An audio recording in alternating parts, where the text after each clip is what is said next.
is all coming through on the same monitor. Right. And that was fun, especially with the Blackmagic trying to pull focus. That was very useful. Kind of needed it there. Unfortunately, right? Yeah. So I can see the functionality, man. That's good. Should we give this a try? Are you ready to give it a go? No. So we record. So everything's recorded. Do you do your clap thing? Yeah, maybe good idea. You want to do it? No, you go for it. You go for it. You're the man. we Okay. So do we even know what this is called? That was just about thinking. We talked about like off the beaten path. Yes. In the past. And I was just thinking this morning, maybe you also have some thoughts. I was thinking this morning, this is probably going to go wrong. or bad idea. Right. Because it's kind of easier to remember a bad idea. This is going to go wrong. Yeah. Or this is going to go wrong. Or bad. I like the concept. Idea, right? I've got a bad feeling about this. Yeah. That idea of it's a mess. I was just thinking because off the beaten path is kind of accurate, and maybe we could speak to that a little more. But if you're putting yourself in the shoes of an audience, what's easier to remember? What's kind of a little bit more catchier or more interesting? Like if you have a faint memory of something that you saw like 2 weeks ago and you want to revisit it or check it out again, yeah, what's easier to remember?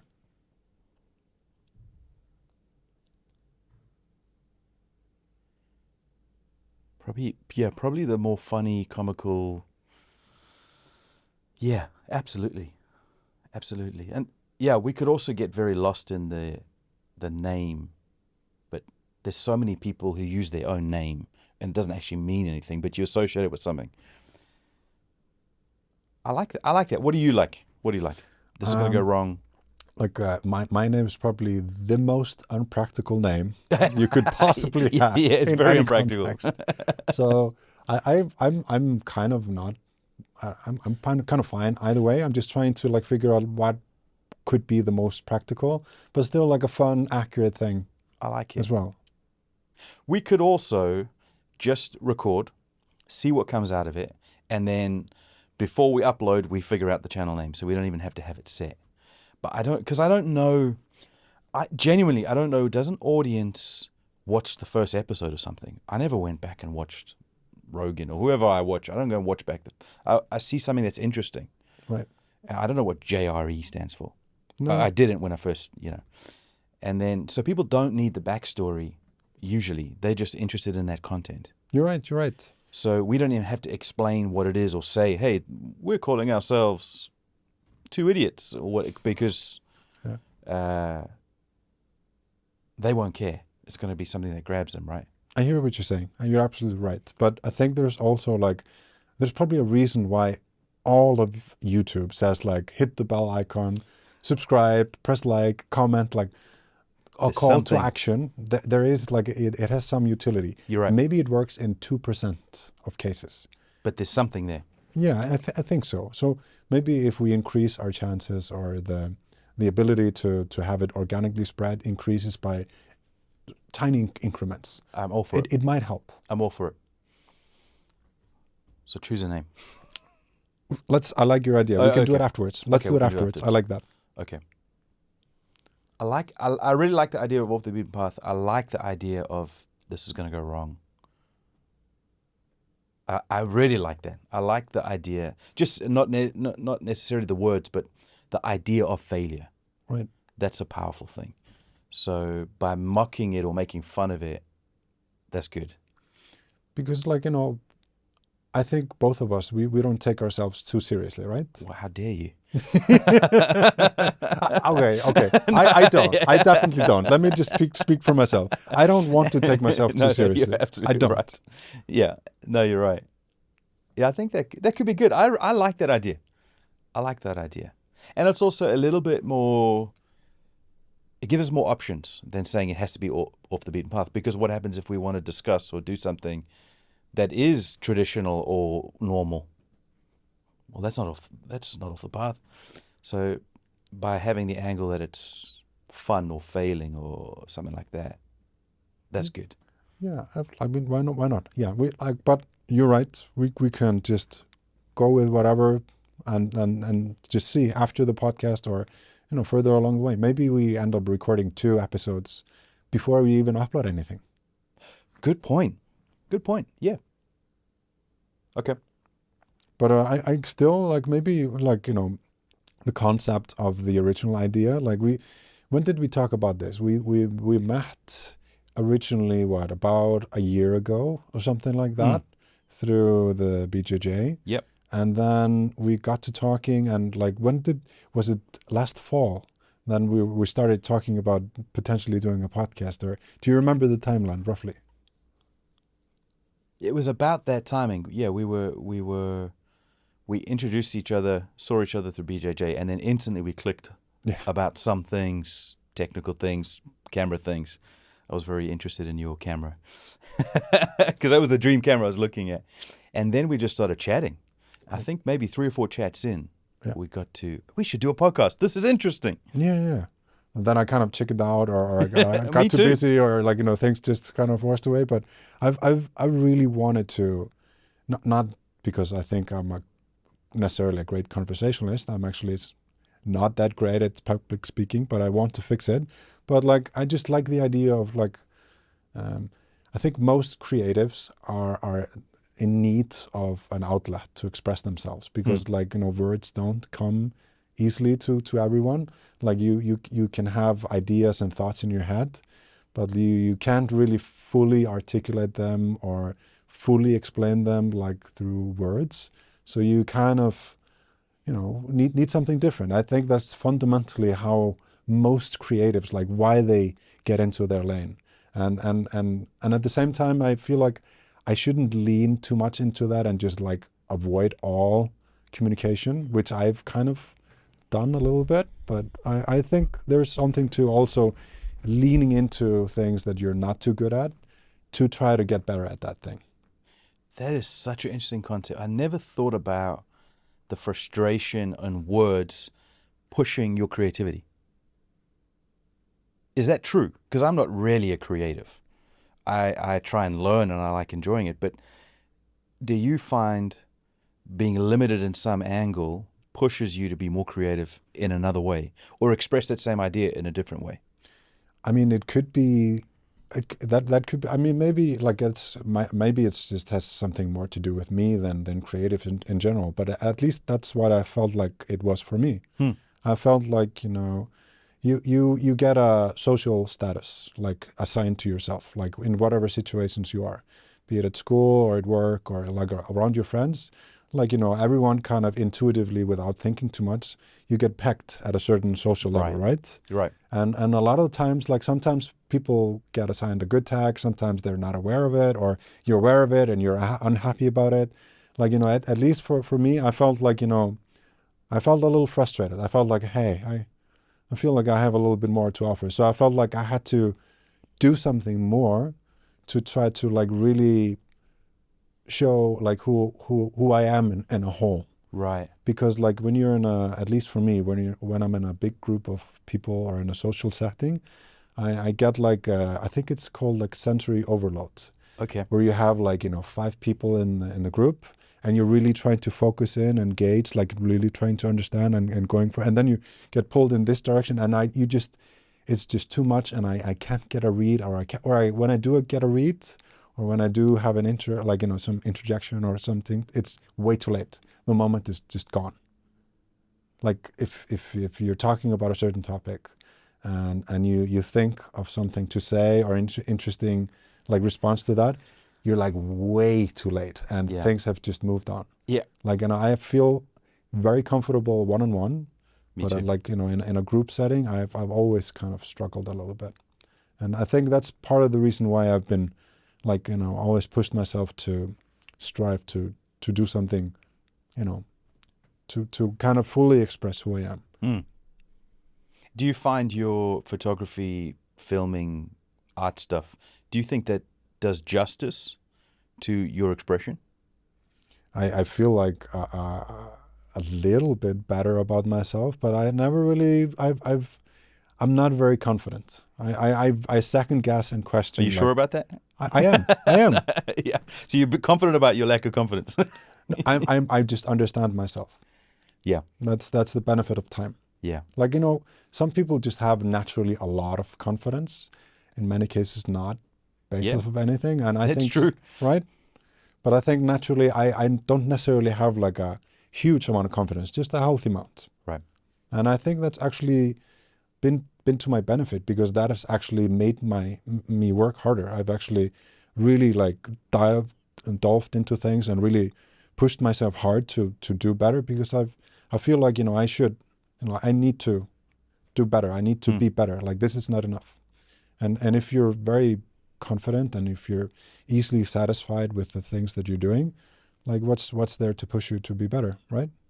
I love it. You're struggling uphill, fighting a battle to get somewhere. Yeah, I mean, I think that's fundamentally what makes us better. Like, pushing against something. If you don't have anything to push against, how are you getting better? That's true. Right? It's true. A lot of rich kids grow up depressed because they don't have a battle to fight. And then you get the poor kid who's got nothing, but because they've got a battle, I don't want to be poor, or I want to get this thing, I want the Lambo, they drive for it. Right, exactly. And I mean, I think there are, like, you can really, there are people who are actually, get just born into a fortunate situation, economically or otherwise, Yeah. who do well. But this is the case in a lot of times when you don't have to push. You don't. Like, Yeah. your nature is like, you want to be comfortable, right? That's true. Yeah. And I think, like, that's part of the reason why a lot of creatives, like, they are in some way uncomfortable, one way or the other. That's interesting. Because I feel like I'm an outsider to that world, and I love that world, and I appreciate it to some degree, but I know I'm a foreigner when it comes to creativity. At least in the visuals or spoken or whatever, I know I'm a visitor. But it's interesting to see the frustrated creative that then finds another way through. And even chatting now, it's the first time I've really thought about, if you're struggling speaking, that you can paint something or sculpt something or film something that communicates that idea that you would struggle in this format or that way. That's a very interesting idea. But I mean, We've talked about putting arbitrary constraints on ourselves. Like, you only like shooting on primes because you say then you have to move. And I find that such an interesting idea, because you don't need to do that. You could probably film fairly close in terms of quality with lenses that allow you to move, but you choose to have that arbitrary constraint so that it makes you produce better. I think, like, if you are slowing down the process in whatever capacity, I think there's a benefit in that. Because, like, instead of just, like, if you're standing in one spot and if you have a scene and you just take a picture at 24 mil, 35, 50, and 70, it's like, I got it, done, like, moving on. Instead of, like, you have to, like, okay, where should I be? What's the best, like, I think, at least for me, I noticed this, like, a prime kind of made me engage in a different way, and I felt the results were better. That's just for me. And I actually think a lot of people feel that way. I think, like, film photography is in a lot of ways very popular for a good reason. Of course, you get a lot of character with the film, and you get, like, a little more personality into your work, but it also slows you down. You have 36 frames. You don't have, like, 3,000 pictures capacity in your card. You got to choose your frames a little bit. You got to, like, pick up the camera, like, oh, no, you know what, I'm not sure. And then, you just move on, or you're confident, like, yeah, I want to take this frame. This is cool. I think there's a benefit in slowing things down. And I just purchased a very, very cheap Russian lens. Okay. I ordered it from Ukraine. I'm not sure if it's going to make its way here. Let's see. But it's along those lines. It's an old Russian lens. It's like, a lot of film nerds, they use a lens called Helios 44-2, which is a legendary, beautiful Russian lens that has this kind of like a circular kind of bokeh feel to it. It's an old knockoff of a Carl Zeiss lens. Okay. And it's one of the most manufactured, or like there's so many of these lenses, they're all over.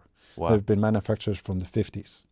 And I got like a cheap version of it. It's 44M. It's not 44-2. Okay. So meaning that's like the contrast, and it doesn't have 13 aperture blades. It has 8. Okay. It's been modified. It's like fake anamorphic kind of shaped aperture, and Anyway, like I want to challenge myself and want to use manual focus lenses a little bit, because like I feel like that's another way to kind of slow yourself down.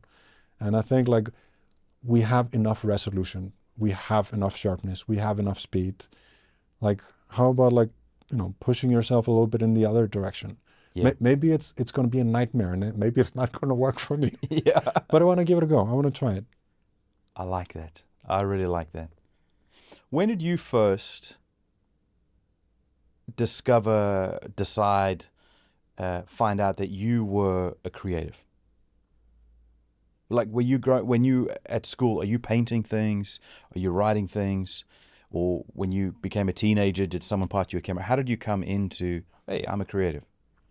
I don't know. I think inherently everyone is just straight out of the box. I like Just that. just if you're thinking about your childhood, how you used to play. I mean, I used to make like houses out of garden furniture and carpets and stuff, right? That's very creative, right? True. You're just like making use of whatever you have available. And you know, I used to like me and my friend. I had this like huge bench, big bench. There was also a chest, and it was just full of Legos. It was just like all of these different parts and things from my brothers and my old stuff that kind of got lost, and it was just like this giant mix of things. And we would like make a challenge. We were like, okay, we came up with an obstacle course, and we have to make a vehicle. You can only touch it with your index finger and move it around with your index finger, and you have to maneuver it around this obstacle course. Wow. And so we would like, you know, he would come up with a design on a car, I would come up with a design on a car, and then, I mean, that's very like creative I love that. and weird. But I think inherently like everyone is like this, straight out of the box. We just kind of, through schooling and through work, we kind of just get like pushed into like just focusing on this one thing that you can do without fail. You can do this with as little deviation as possible, Yep. because that's best for the company. That's best for whatever you're being trained for. That's a good product for a good factory. Yeah. But then you lose touch to that side a little Yeah. bit, right? What got you like so interested in creativity, and why are you like why don't you see yourself as a creative? You know, you're absolutely right that we're all creative. I love that. I used to play with Lego, and I loved Lego. I love creating things. But then when I got to school, it was about getting a skill so you could get a good job, so you can get cash. And so I tried to get good at that, and then I tuned out a lot of that creativity. So now in my late 30s, I'm starting to play with cameras and things, and I'm trying to write things. It's opened me up to that world, and because I haven't tuned that, I've tuned make money, get a good job, figure out spreadsheets, code things, which is very mechanical, mathematical, and there's a value in that, and it's afforded me the ability to come back to play, but I'm not tuned up on playing and that creative side. And so when I compare myself to someone who really is creative and has been like honing that and playing with that and thinking about that, I know I'm like kindergarten. And so that's why I'm saying I feel like a foreigner, because I can adequately describe what I need to when it comes to the mechanical, mathematical type world. But when it comes to creativity, I don't have the language, I don't have the abilities. At least I might have the capacity, but I haven't tuned it, I haven't honed it. So that's why I feel a bit naked, which is a good place to be. I like being uncomfortable and trying to play with that stuff. And I honestly think that's like a very good place to be. Like, you know, in that uncomfort, you kind of forced to be reactive in whatever situation you're dealing with, right? Or run away, but yeah. Or run away. That's Yeah. another option too. Which But you don't know what I mean? Like there's benefit in the uncomfort. Absolutely. Absolutely. I think that's one of the, because I only did jiu-jitsu, but BJJ for 3 months or so, and then I got distracted with other things. But I think that's one of the benefits I found with doing that was, okay, I'm under this other guy who's bigger than me, and he's hurting me, and I don't like it. How do I solve this problem and not cry? Or how do I solve it and cry? And so I think there is something attractive about being uncomfortable, that unless you're uncomfortable, you're not going to grow. You're just never going to challenge yourself. And as we were saying, the rich kid who hasn't found a challenge, the reason they're depressed is because they're not They're not challenging themselves. No problem being rich. Let's all be rich. It's just, do you have a mountain to climb? So for me, since we've been talking, maybe a little bit before that too, I've really been trying to refocus my life and schedule and calendar creativity. Let's play in this field. Let's experiment with some things. So even at home, I'm not a musician at all. I can strum, but I'm not a musician. I've downloaded some software and I've put keyboards in and I'm playing with some things, even though I can't play the keyboard, because I just want to be in that world. Even though a 6-year-old can play the piano better than me, I just want to be around something more creative, less spreadsheety, and more creative. Right. But like, you know what? Because you're successful in your world, you're doing well with what you're doing. Like, you know, you're quite like, you are established in your field. You are. Yeah, a little bit. You are. A little bit. So I'm wondering, like, you know, a natural thing would be to lean harder in and just like go more in that direction. But you choose to kind of go into the creative direction, and that's very unusual and really cool. I like that. That's, you're going into the unknown rather than pushing more, you know, forward in the direction that you're already gone in, right? I never want to be the guy who wakes up one day, who hates his wife, hates his 3 kids, hates his house, and hates himself.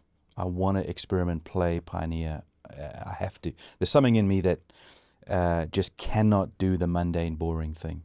I know sometimes you have to make it through to another day, but then when you make it through the other day, don't camp at the old idea.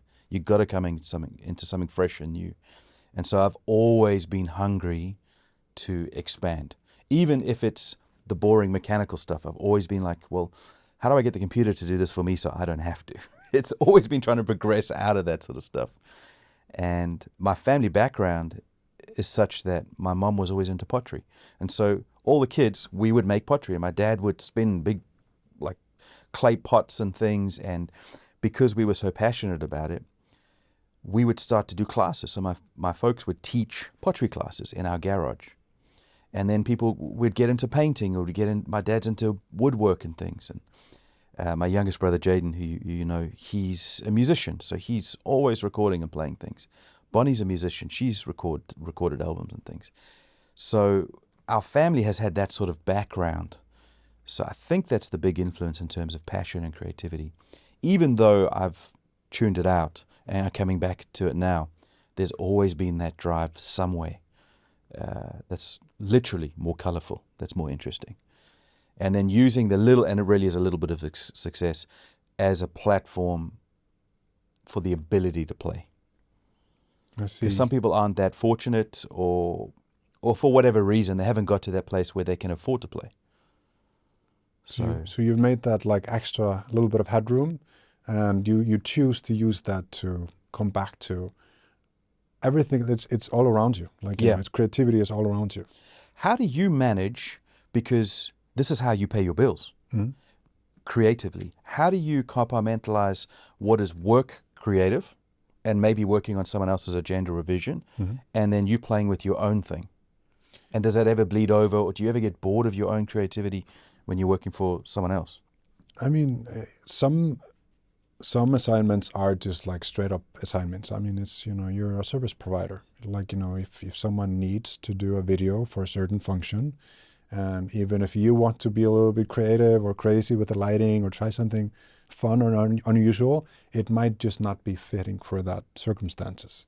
So I just feel like, you know, I have an expertise in my field, and my job is just to provide the best possible service for the client needs. I mean, some of the assignments are not, you know, that rewarding because of that, but some of the assignments which I actually try to seek are very rewarding because they're kind of seeking that. Like, you know, I told you I was doing like this shoot for a theater piece that's being it's in a few months, and they're like you're working with actors and producers and art directors and people who are like very creative and open, and they want to experiment, and they have all these ideas and they want to paint this picture with this kind of I love that. But it can be stressful to work in that because it's very chaotic as well. So I like to mix in corporate commercial stuff with this kind of creative stuff. Mm. But then at the same time, like I've neglected myself a little bit throughout the years. I think it's also very important to have an avenue where you get to do things fully on your terms. Like, you get to do a project that is like fully yours. And I feel like that's been sorely neglected with me in the recent years, because it's very easy to justify not doing it. If you're busy working all the time and you're tired, like, you have a finite amount of energy and time. And it's easy to just like, hey, I can say no to this paid thing, or I can do this thing that I'm not sure is a good idea, or I'm not sure if it's going to work out, for free, for myself. Like, I've made that money deal like way too much. And I'm trying to remedy that now, because I think this is how you get tired of doing this. This is how this becomes work. Wow. If you just do it as work. So I think you really need to be, especially if you want to keep the passion alive, if you really want to like truly enjoy what you're doing, you have to be careful to build in and counteract that with doing things that's fulfilling to you. But you need time to do that. You need you need to reach a level of success to be able to do that. And that's hard to, like, how do you interpret that? You might want to just do that extra job to get that lens, or do that extra job to get that camera body, or you know what I mean? Yeah. So I think we're like a lot alike in that regard. We're both kind of cutting out a little extra piece for our own, like, for ourselves, to kind of just experiment and play around, which is very important, I think. Would you be happy? Would you be fulfilled? Would you consider yourself successful if someone dumped $1 billion into your bank account tomorrow, so you don't ever have to take the money gig? Would that be something that you think is an advantage? Or do you like the fact you have to manage these other responsibilities in order to survive? I've done this thought experiment like a while ago, and I thought to myself, like, let's say if I didn't have to work for money, how would I spend my time genuinely? Like, what do I enjoy doing?